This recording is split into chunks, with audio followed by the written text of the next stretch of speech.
Begin this morning, Terry. I think we should be live now, which will get the morning session going. So welcome to University Rounds, and this is the annual address, and it's an honor for me to have served as your department chair these past 10 years. And it just seems like yesterday when I stepped into the role. I'm joined this morning, face forward, you can see members of the executive committee. I want to thank them up front. I'll thank them again for all of the work that they've done over the years. You know, it's going to be impossible for me to cover everything we've done highlight-wise over the next hour, encompassing 10 years. Similarly, it'll be impossible for me to thank everybody who has contributed to the great productivity of the Department of Surgery, but I'll do my best. And so with that, I'll share with you some of my reflections on these past 10 years as the R.S. McLaughlin Chair in the Department of Surgery. Okay, so I felt really honored to join this pantheon of surgeons who have served as former chairs, and they're seated on the left-hand side. You can see Don Wilson, Richard Resnick, David Latter, John Wedge, Bernie Langer, and myself. This is in the old Banting Auditorium, and it was great to take this picture while Don Wilson was still with us. But if you go back in time, you can certainly see Clarence Starr, William Galley, Robert James, Frederick Kurgan, William Drucker, and it goes back to 1921. And in 1921, that's when the formal Department of Surgery was formed. So it's a 100-year anniversary, if you will, centennial for our Department of Surgery. And I'm honored, as I said, to serve in the role at this particular time. When I stepped into the role, we were at the Banting Institute. Right-hand side is a photograph of the Banting, and left-hand side, back then, the departmental staff who was working in the Banting Institute, and the Department of Surgery was there for 82 years. And then in 2013, we moved here, it says, to higher ground. By that, I mean the 5th floor of the Stewart Building. And Nancy Kondo and I spent a lot of time organizing this space, along with my wife, Mari, trying to get this new space to look as good as it could, as you can see from the images here. And I think we did a great job putting the new Department of Surgery together in its new space. And so many of you have been there, of course, with the pandemic. We've taken a bit of a hiatus, but to look forward to coming back into this office space. As mentioned at the beginning, I do wish to thank the executive committee, without whom little of the productivity and efforts in the Department of Surgery would be recognized. So Najma Ahmed, Vice Chair of Education, who took over from David Latter when David stepped down to go into the Dean's office. Rob McLeod, Vice Chair, Best Practice. Robin Richards, Vice Chair, Clinical. Shafter Sabji, Vice Chair, Innovation. We have Avery Nathans, Vice Chair, Global. Ori Rothstein, Associate Chair. Special thanks to Ori in that role, and Michael Failings, Vice Chair of Research. Over the years, there have been several Department Promotions Committee Chairs: Robin Richards, Sandra Hirschhorn, Howard Clark, and Earl Bogosh. I think what you should look at is the large number of those in our faculty who were promoted, 91 to Associate Professor, and Full Professor, 56. As is customary in our department, we had celebrations with each and every one of these celebrations, and it was great to get together with the promotees at that time. I'd also say one of the best phone calls I would make as chair of the Department of Surgery was calling those that were promoted and congratulating them on their promotion. A lot of phone calls I make that I don't enjoy quite so much, but these ones are good ones to make. We had a number of continuing appointment reviews over the last decade. At the end of each continuing appointment review, we would take a photograph of the successful CAR candidate in my office. And then during the pandemic, we would still take pictures, but it was all virtual, of course. But over the last 10 years, 129 faculty members have come forward for their continuing appointment reviews, which is the equivalent of having tenure. So we thank them for working hard to join our family in the Department of Surgery. And special thanks to Ori Rothstein, again, who led virtually all of these continuing appointment reviews. Huge amount of work, Ori. Many thanks for all that you did with these reviews. Okay, the next several slides really are to acknowledge the leadership of the Department of Surgery across many domains here, the university division chairs over the years. And I'll mention their names, but it's just not enough to thank them enough for everything that they did for the Department of Surgery. So general surgery, Andy Smith, who's now, as you know, CEO at Sunnybrook, Carol Swallow, the current chair, program directors over time, Najma Ahmed, Fred Brenneman, and Sav Brar. For cardiac surgery, Chris Calderon, Glenn Van Arsdale, Terry Yao as chairs, and Gideon Cohen, RJ Kuzimano, Bobby Yanagawa as program directors.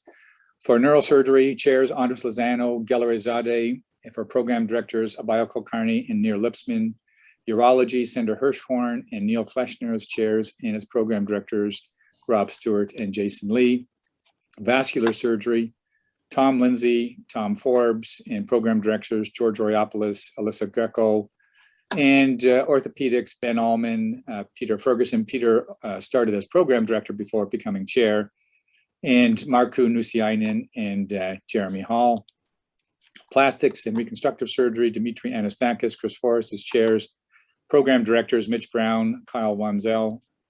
And thoracics, Tom Waddell, and now Kazuhiro Yasufuku as thoracic chairs, and Andrew Pierre as program director. For colorectal surgery, Marcus Bernstein, Helen McRae, and surgical oncology, Francis Wright. Pediatric general surgery, Ted Gerstel, Agostino Piero, and George Azzi, and anatomy chair, Cindy Morrishead. So I wish to thank these individuals enormously.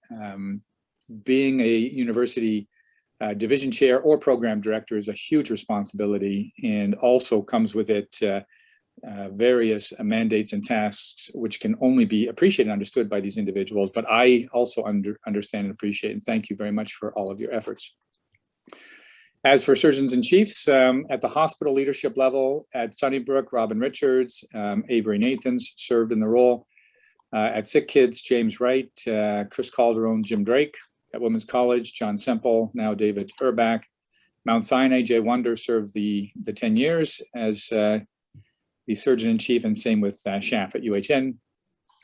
At St. Joseph's, Lloyd Smith, Chris Compo, and now Mary Ann Arts. At St. Michael's, Ori Rothstein, Najma Ahmed. At Michael Guerin, Laura Tate, Carmen Simone, and Rajiv Singhal. And at the North York General, Stan Feinberg and Lloyd Smith. So many thanks to our surgeons and chiefs for fulfilling their duties and obligations in their hospitals and liaising with the Department of Surgery. Each year began with a academic year, that is, began with a celebration for the new PGY1s, and this was held typically at our home in Toronto. Over the years, we had a number of dinner themes that are shown here on the left-hand side that you can see, but special thanks to Ron Levine, who showed up with his wife Sybil to most of our gatherings. But it was great to welcome the new PGY1s, and as I said, the parties were very much enjoyed, and many of the program directors would come to these parties as well. A special thanks to my wife Mari, who hosted these events at our home and really contributed to making the new PGY1s feel at home in their new environments and joining our residency programs. Well, while I was chair, we ran two strategic plans. The first one was called Transforming Surgery Beyond the Cutting Edge. And our pillars for that time frame included education, research, innovation, faculty development, best practices, and global surgery.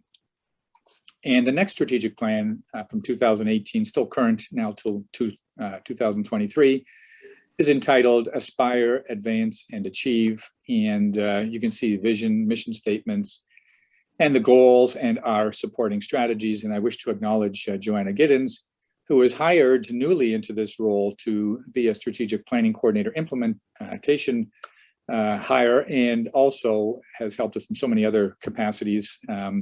Really big thanks to Joanna for all that she did leading our department and making sure that we stayed on task with all of our goals, especially with the strategic plan.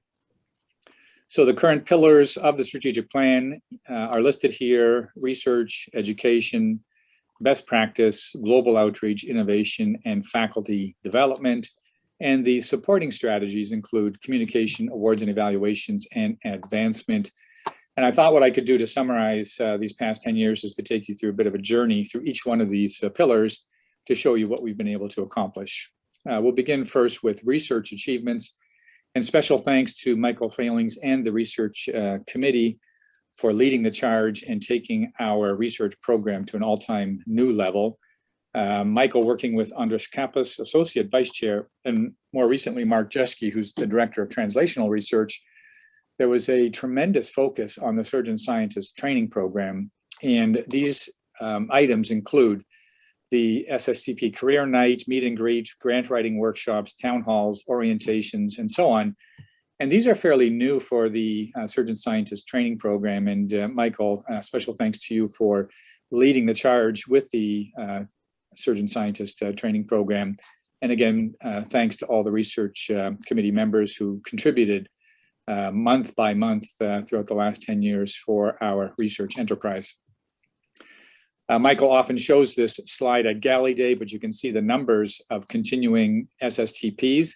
We were getting into a little bit of a problem with the numbers entering the program with well over 50 at one stage, and this threatened the sustainability of the Surgeon Scientist Training Program. And I say this because it's a very costly program to maintain. As you can see here, it's over a $7 million business to keep this going, with supports seen through a variety of different areas. And so we were reaching a tipping point, and we had to, in a sense, recalibrate to figure out how we were going to manage some of the issues related to the costs of the Surgeon Scientist Training Program. And so when we realized that there was this gap and that the funding was becoming critical, Tom Forbes and other leaders of the Department of Surgery provided input, and there was a shortfall that was averted through fund transfers from the supervisors and divisions, a one-time only solution, but we required a long-term solution and some recalibration, which is why I hired Jim Wright to do a task force report on the financial sustainability of the Surgeon Scientist Training Program. And some of the recommendations are listed here. And I'll just say that thanks to Jim and the university division chairs and industry and many other factors, we've been able to control and also to keep the SSTP going. And in a sense, a crisis was averted by doing it in this fashion. So we are on a very steady state and course right now, and we've recalibrated, as I said. We've also identified new monies for the Surgeon Scientist Training Program here, and thanks to Neil Fleshner, Chair of Urology, for the Hold'em for Life Oncology Clinician Scientist Awards. This helps to fund 5 SSTPs at the moment. And the next slide I'm going to show you is a video taken from the announcement when the Temernies made their large donation to the Faculty of Medicine, the Temerny Medicine faculty. And you'll hear Jim Temerty speaking on this next slide. The board decided to write a constitution. So that constitution embedded a number of values and principles that guide our actions today and tomorrow, and hopefully for generations to come. Among those were things like generosity, leadership, pursuit of excellence, and intellectual curiosity. So the Temernies donated $250 million for the Faculty of Medicine, as you know, but also a portion of that was given to the Surgeon Scientist Training Program and also to global surgery. So we're really very happy and pleased that our efforts in surgery were recognized directly by the Temerty family. We give them great thanks for that. So a report came out recently, thanks to Kevin Zhao, who published this on how our SSTP actually functions. So it's kind of a blueprint on how the SSTP works. And it's a great publication for our training program and for future entries into it. So many thanks to the residents and also to the faculty who took part in putting this publication together.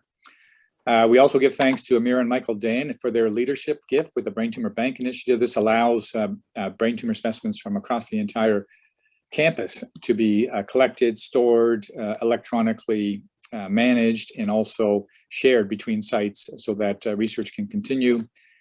Thanks to Mark Jeschke, who's now the inaugural director of the Translational Research Program within the overall research program. Randall Morris came as a keynote speaker a couple of years ago to launch this translational research effort, and special thanks again to Mark. It's impossible for me to summarize all the high impact papers within the Department of Surgery, but trust me on this. Here's New England Journal of Medicine. Here's Cell. Here's Nature. Again, New England Journal of Medicine. These types of publications have the highest impact factors known in the scientific literature. So, and I could go on for pages. I can go on for dozens of minutes going through all of these, but our faculty are truly talented. And I would say most departments across the University of Toronto or any department of surgery in the world would give their eye teeth to have papers like this published by their faculty. Okay, in terms of grant funding, I think you can see the rather steep incline here on how we've improved our grant funding over the years. And we've increased since when I came in from around 40 million up to 90 million per year now.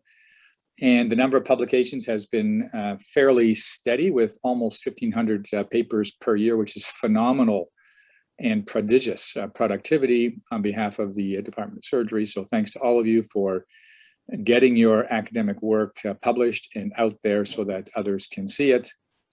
Okay, from research, we'll go to education. And in the education realm, first David Latter started as vice chair, now Najma Ahmed is vice chair.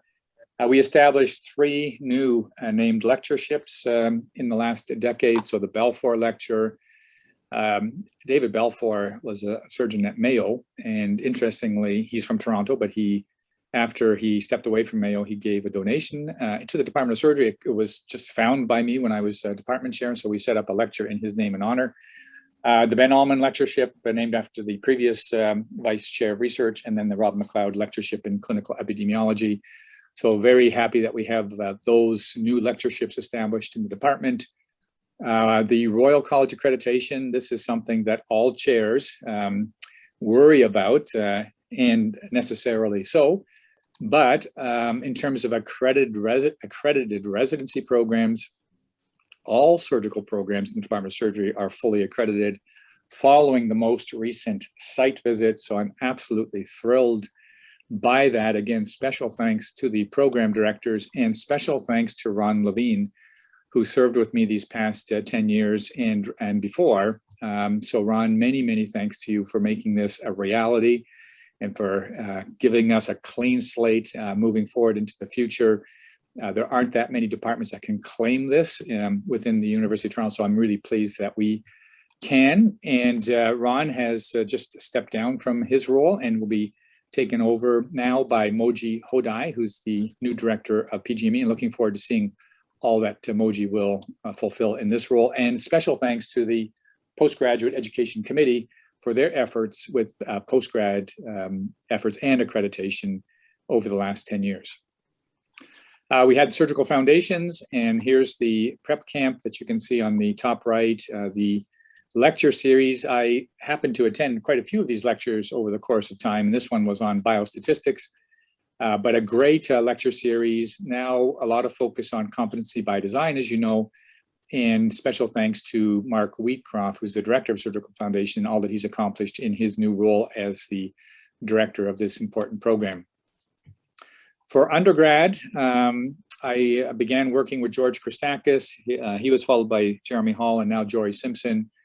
We had a lot of offerings for the medical students over the years: surgery exploration and discovery, a life in surgery, prelude to surgery, suturing workshops, and so on. You can see the list of offerings that we provided outside of their standard curriculum. The medical school was just recently accredited by the Committee of Accreditation for Canadian Medical Schools and the American licensing body. Special thanks to the Undergraduate Education Committee also for making the experience for the medical students so important for surgery. Some of you don't know this perhaps, but probably 5 or 6 times a year I would meet with different groups of medical students in my office and talk to them about what it was like to lead a life in surgery and trying to identify this pipeline early. I frequently would do this with faculty members, and here shown with me is Darlene Fennick, but it was great that several faculty agreed to join me on these information sessions for the medical students. We had a medical student who came to see me probably early, like first year or two when I was chair. And Nada Gawad, she went on to do residency at the University of Ottawa in general surgery, but she had this notion of the surgery exploration and discovery course, which we put together, which gives medical students, typically in the first and second year, an opportunity to do in-depth training at kind of a boot camp at the Surgical Skills Center. And this was work that we had published in a couple of or more publications, thanks to Nada's effort, and again, highlighting our abilities to outreach to medical students. For continuing professional development, special thanks to Terry Axelrod and now Ralph George.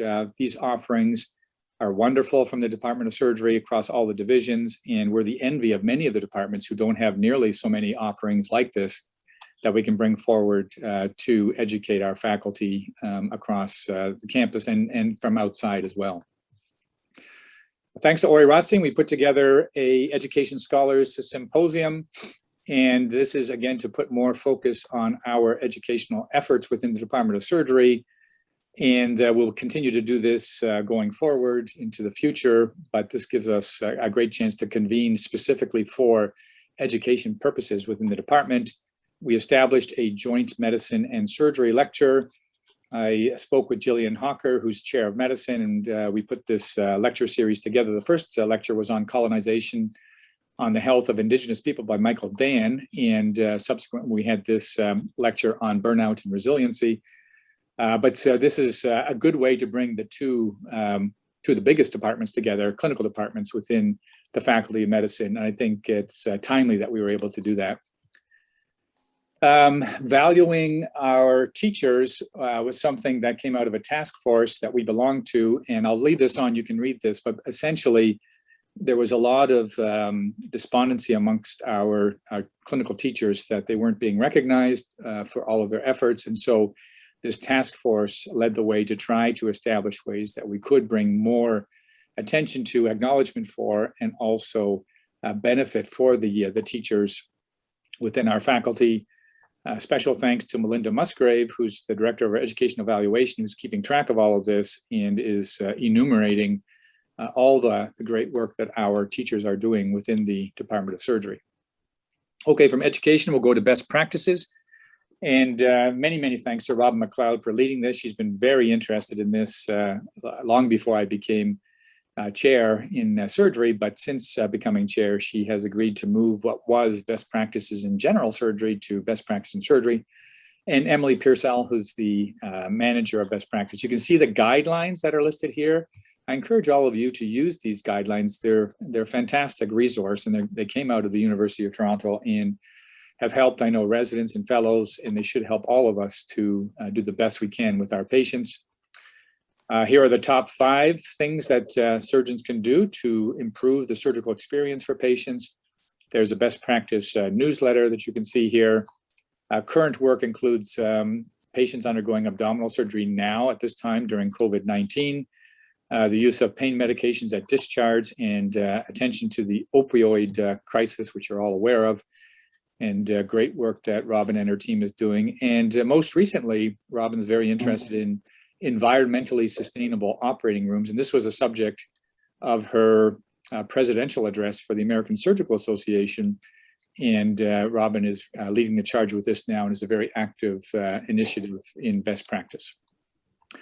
And finally, quality improvement course, thanks to Najib Safiuddin. Each year, the PGY1s and 2s get a chance to do a special quality improvement course at the University of Toronto, and get to put their minds together to come up with solutions in the healthcare environment as it relates to surgery. So many thanks to Najib and all the members of his team for doing this. Okay, next pillar was global outreach, and thanks to Avery Nathans for leading the charge here. And so we've come a long way, I think, in the last 10 years with our abilities to reach out to the world. This is our business case or academic case for investment and growth. And here's where we are on the map in the world. We looked at who was doing what. We took stock of where we were in this prospectus here. And we have a global surgery newsletter that Moji Hodai has put together for us for global outreach. We hosted the Bethune Roundtable in 2018 at Women's College. This was a great event, and here you can see many of the students who came from all around the country, all around the world, to join the Bethune Roundtable. Since the pandemic started, this has gone virtual, but we were really delighted to host this in its day in Toronto. We also played host to the UK Surgical Traveling Society. This is a society that was started by Lord Moynihan in the 1930s, I believe. And it was a great event hosted in May, and there was both academic and social events that took place during this time period. And here are all of us seen together at the Vaughan Estates during their gala dinner with faculty members in the department, but also the UK Surgical Traveling Society. So it was just wonderful to have this opportunity to reach out to this other group. The PRAKAsh International Fellowships have taken place almost all of these last 10 years. And here's Grace Tiongo, who's from Kenya. And Mr. Prakash, if you don't know, is a leading businessman in Canada. He's also one of Canada's greatest art collectors. And on the right-hand side here, you can see where Mari and I visited the National Gallery of Canada, and to see his exhibit, which was the Maurice exhibit, because he donated all of the works from his Maurice collection to the National Gallery of Canada. But he's supported us in the Department of Surgery with these international fellowships, and they've served to bring fellows from around the world to Toronto so they can enhance their skills to go back to their domains and take the lessons and teachings and skills that they've learned back to their countries of origin. So this has been a fantastic fellowship opportunity. We thank Mr. Prakash for all of that. We formed the George and Robert SWAN Chair in Global Surgery, and interesting, these are twins, Jim and George Swan, and sadly they both developed exactly the same cancer condition. They both had glioblastoma, and they both succumbed from that in a relatively short time frame. But in their name and honor, a $3 million endowed chair was placed, and Lee Ehret is the current holder of that chair to support primarily his efforts and others in China, Jamaica, Africa, Ukraine, and so on. And we're looking forward to an outreach into Northern Canada. We put together global surgery symposia over the years, and you can see the posters from some of these symposia that have taken place. And of course, there were social events that accompanied each and every one of these, and they were a lot of fun to take part in and to celebrate those that visited Toronto from afar. Faculty focus, this lists the individuals in our midst who are embedded in different countries around the world. You can read their names and see where they are in the world, but many thanks to them and many others who are currently involved in global outreach. I think this is an important social responsibility that we have. For myself, I go to Ukraine, and when I first started going to Ukraine many years ago, there really wasn't much in the way of supports in terms of operative equipment. So it was like operating in the 1960s, where I went initially, as you can see here from the slide on the left, where I'm operating in Lviv, Ukraine. But then thanks to endowment funds and support from the Ukrainian community, also from the Temerty family, this is on the right-hand side now what it looks like to operate in this particular operating room in Ukraine. It's really night and day difference. Again, the Ukraine diaspora was very important in helping us put this together, but as was Mr. Temerty. And I'd like to acknowledge Miroslava Romak, who's cross-appointed to the Department of Surgery, for all of her efforts in allowing us to move into a major global surgery outreach effort in Ukraine. So I think this is worth another look just to see where in the world the Department of Surgery surgeons are situated. We have pretty good outreach, pretty good coverage. There's a bare spot up here where my pointer is, and Jeff Yelkov, Lee Ehret, and others are now exploring possibilities to do global outreach, if you will, to our far north, and really look forward to having these efforts continue to gain momentum and for us to establish roots in our own country in regions of great need. Okay, the next pillar is innovation, and many thanks to Shaf for leading this charge in the strategic plan.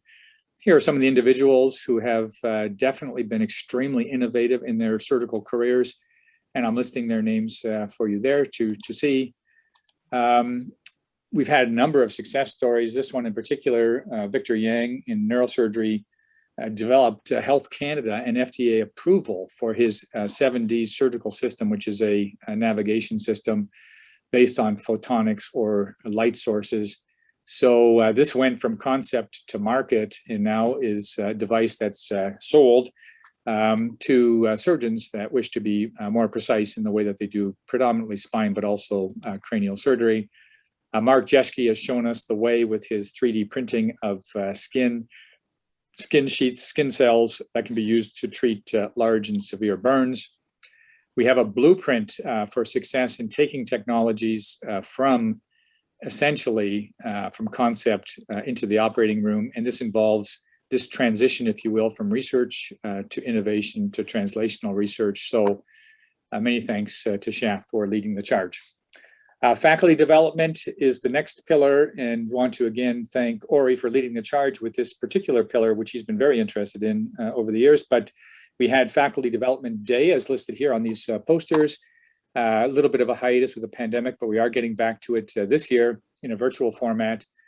Thanks to Robin Richards, who put together this paper on late career transitioning. The essential elements are listed here. We do need to do more work in this space, but we have left our mark by putting our thoughts essentially on paper and having this published in the Canadian Journal of Surgery so that others can see how we are approaching this concept in the Department of Surgery. Special thanks to Giuseppe Papia for leading the wellness charge within the department. There are many themes that you can see here listed on the right that Giuseppe has been tracing and following. And this is some feedback from a survey that was done. Many of you participated in the survey. I'll just leave this up for you to glance at, to take a look at yourselves. But essentially, I think you would agree that many of these comments are somewhat disheartening, suggesting that many of our faculty are feeling the pressures, are feeling the strains, and having challenges in the workplace in particular. And so I'm glad that we're taking the opportunity now to look into this in more detail. Focus groups have been done already, and this has led to some qualitative data that through small group analysis that Giuseppe and his team are looking at, so we should know the results of that soon. We've had joint lectures on wellness. We've also had our inaugural wellness rounds, which I thought were excellent in a virtual format. So we hope to hold those going forward in the months ahead. Welcome all of you to attend. And just a personal story from my perspective. I think I presented this at one of my annual addresses on wellness and mindfulness. I attended this, or I went on this 2-week journey to Japan where I visited 88 temples and very peaceful en route. This is called the Ohenro pilgrimage, and it was absolutely spectacular and allowed me to kind of think very carefully about my own state of mind and certainly all the beauty that's involved within these temples, and also to be very aware of my own situation and certainly where I was in the stage of my career where I was, and it was absolutely fantastic. So these things I would encourage all of you to take part in when you can. Grab them when you have the opportunity. I went on this with a good colleague and friend whom I've known for years in neurosurgery, who helped develop the itinerary for this wonderful trip. Surgical ethics offerings. So thanks to Karen Devon and Mark Camp for putting these together. You can see the annual Belfour lectures, which are part of surgical ethics. Martin McNeely, before Karen, really led the charge, and we thank Martin for that. And the book club. So Karen, many thanks to her for putting our book club together. And these are just some of the books. We've read so many over the years, but it's been fantastic, and encourage as many of you to join as you have time to do. And I think we have a lot of fun with the book club, each book that we tackle. We've developed the Equity, Diversity, and Inclusion Group, thanks to Laura Snell and Najib Safiuddin, with Joanna Giddens helping out. And this is a very timely initiative for us. We have great potential, as is shown here, to lead the way in the Department of Surgery, but there is much work to do.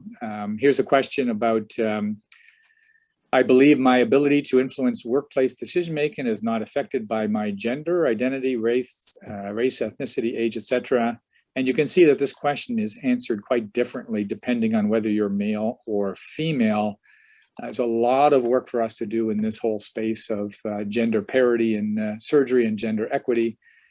We started to address some of these things, and we will continue to do so. It will definitely be a journey ahead, but one that we're all committed to very strongly in the Department of Surgery. The next steps for equity, diversity, and inclusion include the following, and you'll be hearing more about these things from Najib and from Laura. We did hold equity, diversity, and inclusion rounds now twice. There'll be more opportunities coming forward, and look forward for your attendance to take part in these particular offerings. Ori's been very interested in faculty development, and here's the faculty mentoring program that he has helped to develop. And this is going forward for new faculty joining on board to ensure that they have mentors to help them reach all their goals in the Department of Surgery. We put together respectful relationship guidelines and harassment policies. They're on our website that you can refer to. So a lot of work was done here, and thanks to Robin Richards and Joanna Giddens for helping with those. Thanks to Andrea McCart for the white paper on parenting, which is coming forward, and a lot of work to do in this whole space. But we're paying attention now to this more than ever. So we have supporting strategies within the strategic plan. So communication is key, I think, for any department chair. So when I became chair, we revamped our website, and thanks to Stephanie Nielsen, who helped with this, and also all of our communications, this has been extremely important. We had the surgical spotlight with Martin McNeely, Alina Gaspar, which helped to distribute information to all of our faculty. Our electronic communications are readily apparent, I think, to all of you, both Priority News and also our monthly newsletter, which has come out every month for the last 10 years. One of the best things I think I did while I was chair was hire a medical illustrator, and Stacy Krumholtz has served in that capacity, and all these wonderful illustrations and graphic design items, these infographics, newsletters, everything really was thanks to Stacy's touch. And I think you've seen them. You may not have appreciated them fully, but they have, I think, made a difference in the way that we project to the world and the way that the world perceives us. So many thanks to Stacy. That was a new role, as was Stephanie Nielsen was a new role for the department, as was Joanna Giddens, which I think those three individuals have played huge roles for us in the success of our department. I worked with the advancement members, the senior development officers, first Dorina Landa, who's now gone off to faculty medicine, David Griecco and Effie Ordon now. Just a sampling of some of the breakdown of our funds over the years. We've been developing the brand, working with Dorina closely the first few years. We really concentrated on getting more of a brand out there for the Department of Surgery than ever before. So, you know, we have different logos. We had a video with over 15,000 views, and we have merchandise galore that you can take part in or have to share in our pride within the Department of Surgery. A number of major gifts came forward for us, and you're seeing them listed here. Some of them, they're not all of them, but there are a good number of them are listed here that you can see in the Department of Surgery. As far as our fiscal returns over the years, this is the list of how we have done, but since I became chair to the current time, our advancement activities increased from $3 million to at least $8 million per year, which has been a nice benefit to us. I think where a lot of the money is that helps surgery is within these endowed chairs. You can see a total of 71 endowed chairs, and each one is roughly $3 million. There are university chairs, joint hospital university chairs, hospital university affiliated chairs, hospital chairs, and so on. You can see, so this is a huge amount of funding that allows our talented faculty to do their academic work, and also brings great resources to the Department of Surgery at the university. We've had a number of key honors, awards, and evaluations, thanks to Robin Richards, who's led the charge with this whole initiative as Vice Chair of Clinical. And I don't have time, obviously, to summarize everybody's major award, because there's been way, way too many. On the other hand, I'll just highlight a few, and this is Robin McLeod, shown here as the inaugural Professor Lavina Lickley Award, Lifetime Achievement Award winner, and she also received Officer Order of Canada, Robin did. And just to mention her role as the president of the American Surgical Association, she gave her presidential address just this year. But this is a huge coup for the Department of Surgery at the university. And just look at the names of the previous presidents. And Robin is in very, very good company here. And of course, we're very proud of Robin for all that she's done for the Department of Surgery, and also for serving in this role as president of the ASA. Again, just take a look here. I won't mention the names, but just across the board, you know, Canadian awards, grant awards, Order of Canada, educational awards, CPSO Council awards, Lifetime Achievement Awards, Canada Research Chairs, members of major activities, other educational awards. Just phenomenal, the success of our faculty across all of these areas with their honors and awards.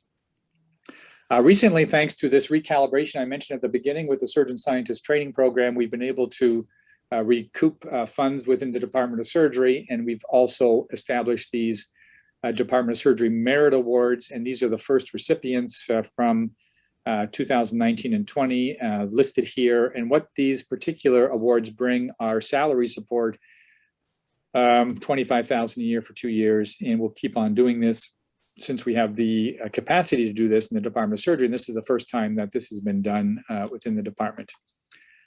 I couldn't leave this particular presentation without talking a little bit about Galley Day. I think every department chair has focused on this since the 1980s, and just wonderful images here that you can see from across many years, and the events that were held in honor and celebration of Galley Day. And a special thanks to all of you who participated, took part in, attended Galley Day. Really appreciate all of your involvement in it over the years. Here, the Gordon Murray Lecture, some of them from 2011 to 2020 that you can see. And again, we've had a star-studded cast of experts who have come to Toronto to give this particular lecture named after Gordon Murray. And I should like to draw attention to Rosalind Bradford, who's Gordon Murray's daughter, who helped to fund the Gordon Murray Lectures over many, many years. We had holiday season gatherings, as you can perhaps remember, the Bata Shoe Museum, Casa Loma, the Peter Gilligan Center, Hockey Hall of Fame, and so on. This was parked of recent, given the pandemic. And now we find ourselves obviously on the tail end of what was, I think, a defining moment in all of our lives with the pandemic. And some of you may know I'm editor of Neurosurgery Journal. And I wrote a piece on how COVID-19 has impacted the practice of surgery and in particular neurosurgery, but all of this applies to all disciplines of surgery. And I know many of you were affected quite severely by the pandemic in terms of your practices, in terms of how you could see your patients, getting your work done, prioritizing, canceling patients, and also the unknown and not knowing how you would get into your research laboratories, do your research work, your academic work. So it was a real struggle and challenge. It is interesting that if you did a PubMed search, as I did just recently, on the topic COVID-19, and before 2020, the beginning of December or January, there was almost nothing written, and now 173,000 publications on this topic. I want to thank everyone who was involved in redeployment across various centers, intensive cares, burn units, step-down units, etc., especially the residents, some of the fellows, faculty. It was quite heartening to see the response from surgery during the pandemic in our redeployment efforts. And thanks to all of you. Thanks to George Oriopoulos, who made a significant donation for the purchase of PPEs. Other things that we did during the pandemic, well, you know what? Almost nothing stopped. We kept doing just about everything. Kurgan Lecture, here continuing appointment reviews, as I mentioned at the beginning. Galley Day was held virtually, as shown here. Book club continued. We had breakfast with the chairs, as I mentioned at the beginning. We did Operation Remote Immunity here, Karen Devon has seen, and thanks to Homer TN for leading the charge and making this such a significant effort to protect our remote Indigenous communities. Global Surgery Symposium continued. We had a haiku writing exercise that you could see here. We celebrated the promotees virtually with a pizza party. We had an art show. You can see the tremendous talent that our surgeons have across numerous areas, but this artwork is quite spectacular. So a lot of things continued, I must say. So as I wind up here, this is the self-study report that was taken from the 10-year review that was put together for the Department of Surgery. And we have some challenges that remain, and I'll just leave these here for you to see. And a lot of them are extremely important. I think we covered a lot of ground, as I had shown to you up to this point, but there's still a lot of areas where we can improve upon things, and where a lot of things continue to need to be done. So we will work diligently as we transition chair positions and to continue these things and to work towards the opportunities to overcome some of these challenges. Future directions, I'll list these here. You can take a look and read them yourselves, but yeah, alternate sources of revenues, surgical skill center needs attention, faculty wellness. I'd love to set up an editorial office for the Department of Surgery. We should be revising our practice plans, considering alternate funding plans, our focus on equity, diversity, and inclusion, enhancing communications, and support for the university division chairs and program directors. I've served under two deans. The first, Catherine Whiteside. I was very pleased when she invited me to her office to tell me that I received this position as the R.S. McLaughlin Chair. And I had come in with a presentation to the search committee on a platform of trying to make it into the top 10 of all surgical programs in North America. And she wrote back to me to say that she wished me good luck in reaching that goal and that landmark. I now have the great privilege of working with Dean Young. It's been great working with Trevor these past several years since Kathy stepped down. I want to give special thanks to the department staff and all that they've done. And in the picture on the left, you can see Val Cabral, Alina Gaspar, Sylvia Perry, and Nancy Kondo, and our office space bottom right, but all the individuals who have made the office work so easy to do and are really devoted to our Department of Surgery. So many, many thanks to all of them in all of their capacities.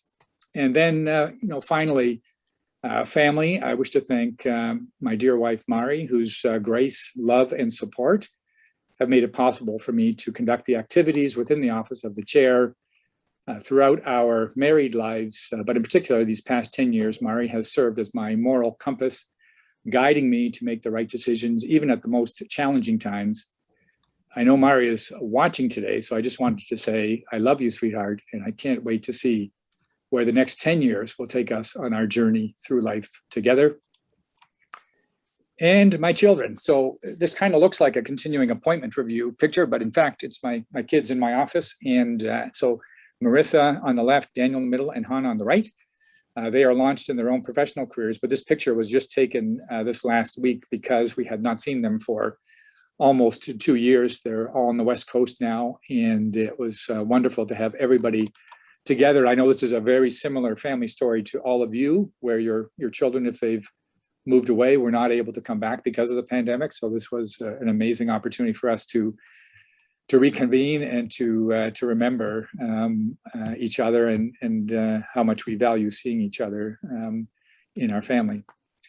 So as mentioned, it's been a great honor to serve this department. I'm the 10th chair in a line of chairs of the Department of Surgery. We are a large department, the envy of most departments around the world. In the last 10 years, we've hired 123 new faculty, making the total of faculty members over 300, which is a huge faculty.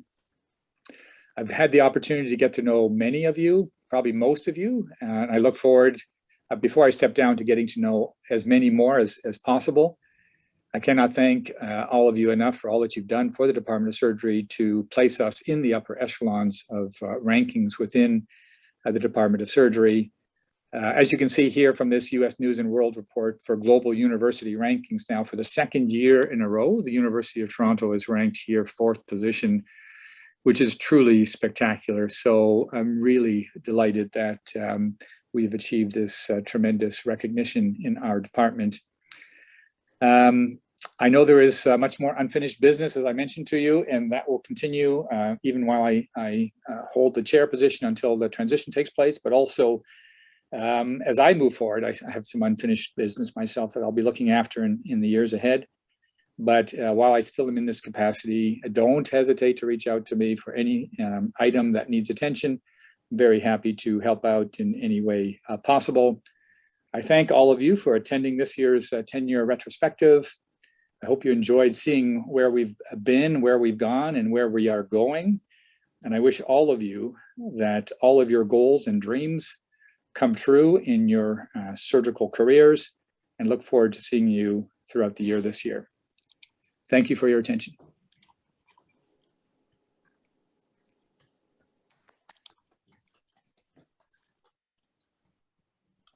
Okay, folks, that's it. That was great, Jim. Congratulations. Really Congratulations, Jim. wonderful. Okay, thanks, guys. Yeah, well, thanks again for all your help. It was really wonderful to put this together, and it was hard to know what to include and what not. And there was so much more, we could have certainly put together. So, but I think we've done a pretty good job of recognizing all the accomplishments within our faculty. And yeah, look forward to working with all of you until such time that a new chair is positioned. The announcement went out that its deadline for receipt of applications is October 20th, and then possibly by April next year, new chair will be in place. That was a great address, Jim. It'll be a very hard act to follow, that's for sure. Indeed. Congrats, Jim. I do not envy the next chair, Jim. I really don't know. I just not sure. Yeah, you watch, wait and see. It'll be very impressive to see where the next chair takes us all. So, That's okay, folks. Thank you for all you've done, Jim. Thanks, Take care. everybody. Yeah. Okay, Bye. see y'all. Bye-bye. Bye-bye. Take care, bye. Yep.